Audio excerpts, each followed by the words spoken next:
نبیوں میں رحمت لقب پانے والا، مرادیں غریبوں کی بر لانے والا، غریبوں کا ملجا، غلاموں کا ماوا، یہ وہ وصف تھے جو اعلیٰ مقاصد کے حصول کے لیے نبی کریم صلی اللہ علیہ وسلم نے اختیار کیے۔ عزیزان گرامی، اعلیٰ مقاصد کو حاصل کرنا ہو تو اس کے لیے اسلوب بھی اعلیٰ اختیار کیے جاتے ہیں۔ اس لیے اس چیز کو سمجھنے کے لیے معمولات نبی کریم صلی اللہ علیہ وسلم کو جاننا انتہائی ضروری ہے، اور معمولات نبی کریم صلی اللہ علیہ وسلم پر گفتگو کرنے کے لیے تشریف لاتے ہیں جناب عبد المجید صاحب۔ اللہ اکبر، سبحان اللہ، الحمدللہ، استغفر اللہ، نحمدہ و نصلی علی رسولہ الکریم، اما بعد، فاعوذ باللہ من الشیطان الرجیم، بسم اللہ الرحمن الرحیم۔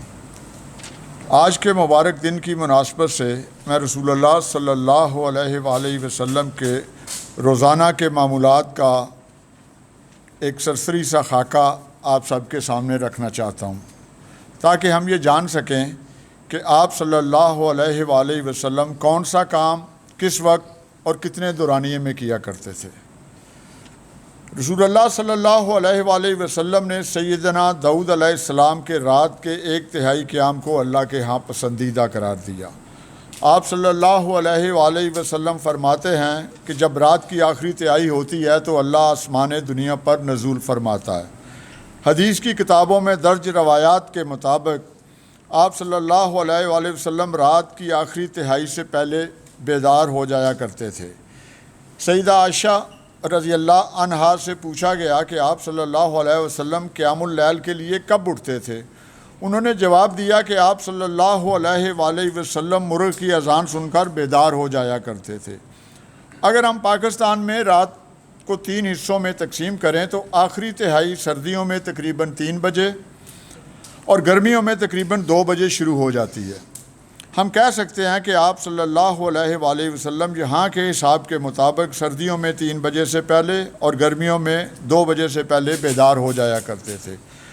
جب آپ صلی اللہ علیہ وآلہ وسلم اٹھتے تو وضو کا پانی اور مسواک آپ کے سرانے رکھا ہوتا تھا۔ بستر سے اٹھنے کے بعد سب سے پہلے مسواک کرتے۔ آپ صلی اللہ علیہ وآلہ وسلم دانتوں کی صفائی کو بہت اہمیت دیتے تھے۔ اس جہان فانی سے رخصت ہونے سے پہلے جو آخری کام کیا وہ مسواک کرنا ہی تھا۔ رسول اللہ صلی اللہ علیہ وآلہ وسلم 11 رکعت نماز تہجد ٹھہر کر سکون اور اطمینان سے 1.5 سے 2 گھنٹے میں پڑھتے تھے، اور پھر اس کے بعد اذان فجر تک آرام فرماتے تھے۔ اس کی دلیل سیدہ عائشہ رضی اللہ عنہا کی یہ روایت ہے کہ میرے ہاں جب بھی سحری کا وقت ہوتا تو آپ صلی اللہ علیہ وآلہ وسلم آرام فرما رہے ہوتے۔ یہی آپ صلی اللہ علیہ وآلہ وسلم کا معمول تھا، یعنی تہجد کی نماز پڑھنے کے بعد آرام فرماتے، تا وقت کہ حضرت بلال بن رباح رضی اللہ عنہ دروازے پر آ کر الصلاۃ خیر من النوم یا رسول اللہ کی آواز لگاتے۔ آپ صلی اللہ علیہ وآلہ وسلم جواب میں فرماتے، جاؤ جا کر اذان دے دو۔ اس نابینا یعنی عبداللہ بن ام مکتوم رضی اللہ عنہ نے تو دے بھی دی ہوگی۔ یہ وہ وقت تھا جس میں آپ صلی اللہ علیہ وآلہ وسلم کے پاس کوئی نہیں آتا تھا۔ اذان فجر کے بعد آپ صلی اللہ علیہ وسلم ہلکی سی 2 رکعت سنت پڑھتے۔ سیدہ عائشہ رضی اللہ عنہا فرماتی ہیں کہ یہ رکعتیں اس قدر مختصر ہوتی تھیں کہ میں کہتی آیا آپ نے سورہ فاتحہ بھی پڑھی ہے؟ سیدنا عبداللہ بن عمر سے روایت ہے کہ آپ صلی اللہ علیہ وآلہ وسلم فجر کی سنتوں میں سورہ فاتحہ کے بعد سورۃ الکافرون اور سورہ اخلاص پڑھتے تھے۔ فجر کی سنتوں کے بعد تھوڑی دیر کے لیے آپ دائیں پہلو پر لیٹتے تھے۔ سنتوں کے بعد فجر کی نماز پڑھاتے، عمومی طور پر 1 رکعت میں 60 سے 100 آیات تک تلاوت فرماتے۔ نماز فجر کے بعد ذکر اذکار فرماتے اور اس کے بعد صحابہ کرام رضی اللہ عنہم سے باقاعدہ پوچھتے، کیا تم میں سے کسی نے آج رات کوئی خواب دیکھا ہے؟ اگر کوئی اپنا خواب بیان کرتا تو آپ صلی اللہ علیہ وآلہ وسلم اس کے خواب کی تعبیر بتاتے۔ اگر رات کو کوئی وحی آئی ہوتی تو وہ بھی نماز فجر کے بعد ہی لوگوں کو بتاتے، جیسا کہ سیدنا کعب بن مالک رضی اللہ عنہ اور ان کے 2 رفقا حلال بن امیہ رضی اللہ عنہ اور مرارہ بن ربیع رضی اللہ عنہ کی توبہ کی قبولیت کی اطلاع بذریعہ وہی رات کو آ گئی تھی۔ سیدہ ام سلمہ رضی اللہ عنہا نے رات ہی کو سیدنا کعب رضی اللہ عنہ کی طرف خوشخبری بھیجنے کی اجازت چاہی، لیکن آپ صلی اللہ علیہ وسلم نے منع فرما دیا اور پھر فجر کے بعد ہی انہیں اس خوشخبری سے مطلع کیا۔ آپ صلی اللہ علیہ وسلم جس جگہ نماز فجر پڑھتے طلوع آفتاب تک وہیں بیٹھے رہتے۔ سورج طلوع ہوتا تو آپ صلی اللہ علیہ وآلہ وسلم وہاں سے اٹھتے۔ نماز فجر کے بعد سے طلوع آفتاب تک کے دورانیے میں آپ صلی اللہ علیہ وآلہ وسلم لوگوں سے محو گفتگو ہوتے۔ صحابہ کرام رضی اللہ عنہم آپ سے باتیں کرتے رہتے، ایام جاہلیت کا تذکرہ بھی کرتے اور ان باتوں پر ہنستے بھی۔ آپ صلی اللہ علیہ وسلم مسکرا رہے ہوتے۔ اس دوران مدینہ منورہ کے رہائشیوں کے خادم اپنے پانی کے برتن وغیرہ لے آتے جس میں پانی بھی ہوتا۔ جو بھی برتن آپ صلی اللہ علیہ وآلہ وسلم کے پاس لایا جاتا آپ اس میں اپنا دست مبارک ڈالتے۔ کبھی سخت سردی میں بھی لایا جاتا تو آپ صلی اللہ علیہ وسلم پھر بھی اپنا ہاتھ پانی میں ڈال دیتے۔ طلوع آفتاب کے بعد آپ صلی اللہ علیہ وآلہ وسلم اشراق کی نماز پڑھتے۔ یہ 2 تا 8 رکعت ہوتی تھیں۔ فتح مکہ کے دن آپ صلی اللہ علیہ وسلم نے 8 رکعت پڑھی۔ کسی نے سیدہ عائشہ رضی اللہ عنہا سے پوچھا کہ آپ صلی اللہ علیہ وسلم اشراق کی نماز کی کتنی رکعت پڑھتے تھے؟ فرمایا 4 رکعت اور اس سے زیادہ جتنی چاہتے۔ آپ صلی اللہ علیہ وسلم نماز اشراق مسجد ہی میں ادا فرماتے تھے۔ صبح کا ناشتہ طلوع آفتاب کے فوری بعد نہیں بلکہ کچھ تاخیر سے کرتے تھے۔ سیدہ عائشہ رضی اللہ عنہا سے روایت ہے کہ آپ صلی اللہ علیہ وآلہ وسلم آ کر ہم سے پوچھتے کہ تمہارے پاس کھانے کو کچھ ہے؟ تو جو گھر میں موجود ہوتا ہم پیش کر دیتے۔ اگر ہم کہتے کہ کچھ نہیں ہے تو آپ صلی اللہ علیہ وآلہ وسلم فرماتے میں آج روزہ رکھ لیتا ہوں۔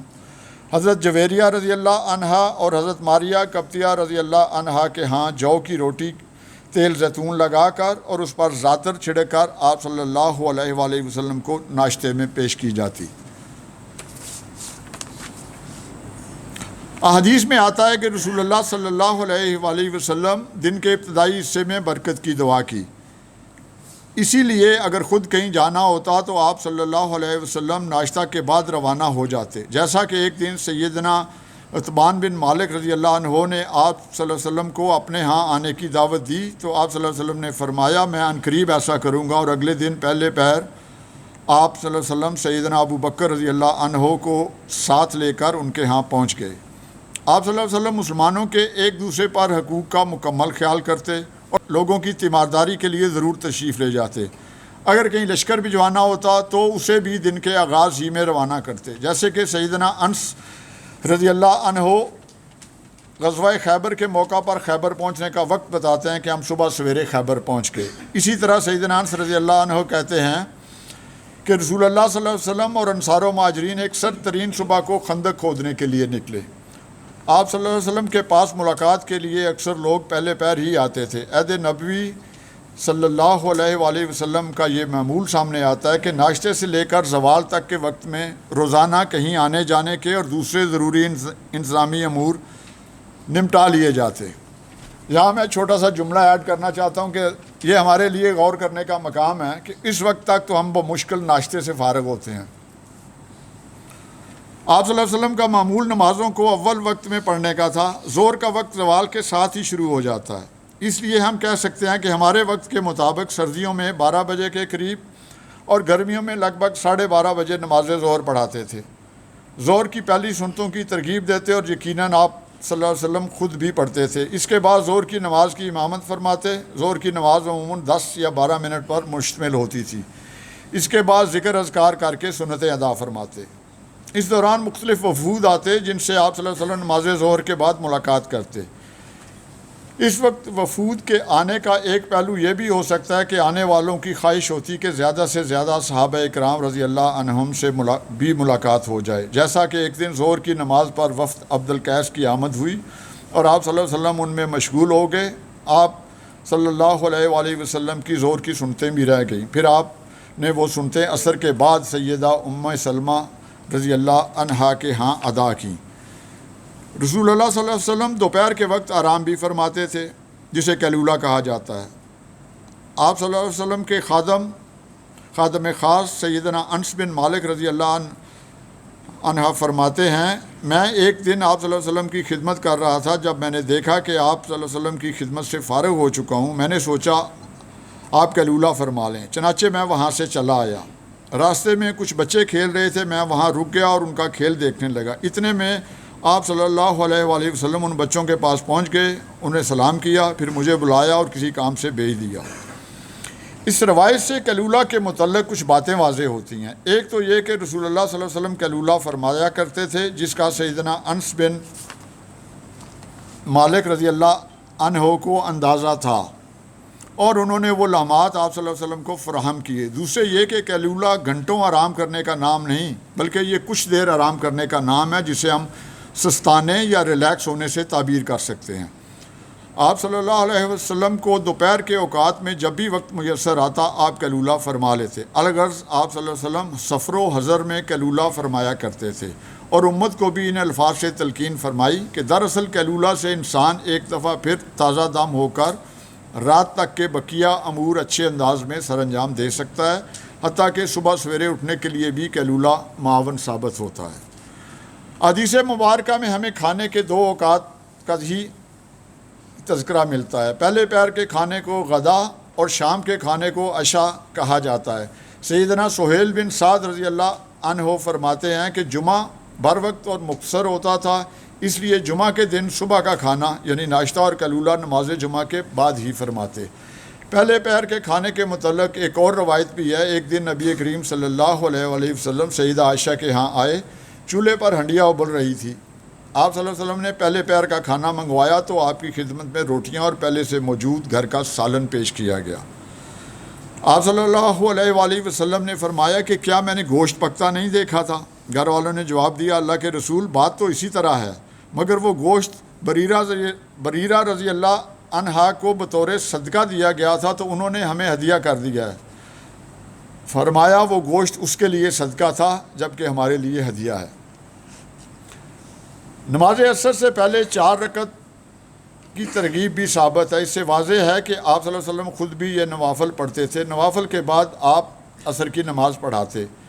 عصر کی نماز کی پہلی 2 رکعتیں ظہر کی آخری 2 رکعتوں کے برابر ہوتی ہیں اور آخری 2 رکعتیں اس سے چھوٹی ہوتی ہیں. تحقیق کے مطابق نماز عصر کا دورانیہ تقریباً 8 سے 9 منٹ ہوتا تھا. صحابہ کرام رضی اللہ عنہم کو کسی خاص ضابطے یا شرعی حکم سے آشنا کرنا ہوتا یا کسی واضح و نصیحت سے نوازنا ہوتا تو عموماً عصر کے بعد ہی ایسا کرتے. عصر کے بعد آپ کے عمومی نوعیت کے خطبوں کی حکمت شاید یہ ہو کہ لوگ کام کاج سے واپس آ چکے ہوتے تھے اور زیادہ سے زیادہ لوگ مستفید ہو سکتے تھے. نماز عصر کے بعد جس دن کوئی واعظ یا تذکیر یا صحابہ کرام کے ساتھ بیٹھنے کا ارادہ نہ ہوتا یا واعظ و تذکیر سے جلد فارغ ہو جاتے تو مغرب تک کا وقت آپ صلی اللہ علیہ وسلم گھریلو اور نجی زندگی کے طور پر گزارتے تھے. ام المومنین عائشہ صدیقہ رضی اللہ عنہا نجی زندگی کے اس پہلو کو ان الفاظ سے بیان کرتی ہیں رسول اللہ صلی اللہ علیہ وسلم جب عصر کی نماز سے فارغ ہوتے تو اپنی ازواج کے ہاں جاتے اور ان میں سے کسی ایک کے قریب ہوتے جن کے ہاں قیام ہوتا.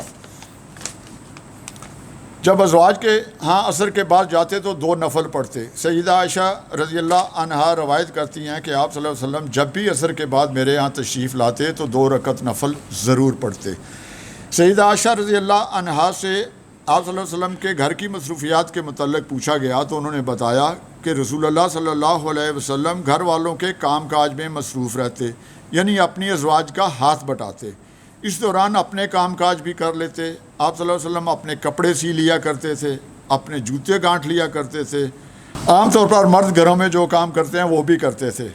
عہد نبوی میں مغرب سے پہلے کا یہ عمومی طور پر گھروں میں کھانا پکانے کا ہوتا تھا, کیونکہ عرب میں مغرب کے وقت تھوڑا سا پہلے یا بعد میں شام کا کھانا کھایا جاتا تھا. ظاہر ہے اس کی تیاری مغرب سے پہلے ہی ہوتی تھی, اسی لیے آپ صلی اللہ علیہ وسلم نے ایک ہی وقت میں کھانا تیار ہونے اور نماز مغرب کا وقت ہو جانے پر کھانے سے آغاز کا حکم فرمایا. حدیث میں شام کے کھانے اور نماز مغرب کی صراحت ہے. الفاظ یہ ہیں جب شام کا کھانا پیش کر دیا جائے تو نماز مغرب سے پہلے اسے کھا لیا کرو. اجازت چاہوں گا. السلام علیکم.